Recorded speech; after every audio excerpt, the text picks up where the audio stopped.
to 48 pounds of carbon dioxide each year, we have a special performance to show you the wonderful process of how a plant grows from a tiny seed.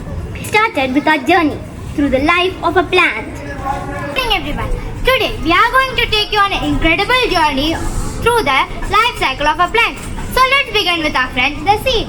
Hello, I'm a tiny seed. I am waiting for the right condition to grow, but I wondered when will it happen? Hello seed, I am the sun and I provide the warmth. You need to wake up and start growing. Thank you, sun. That feels nice, but I still need something else. Hi seed, I am water. Let me give you a drink so you can start growing. Thank you, water. I feel refreshed and ready to grow, but I need some space to plant my roots. You to grow. Thank you, soil, and see me that I'm growing. Now I am a full-grown plant. Now I am strong and tall because my friends helped to me grow.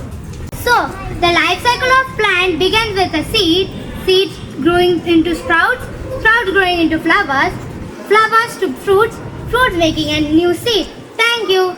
Hope you all enjoyed our assembly program. Of today's assembly, let's carry the lessons and inspiration from today into the rest of our day. Remember, each day is a new opportunity. Thank you all for being a receptive audience. Stay spirited and have an enriching day ahead. Thank you.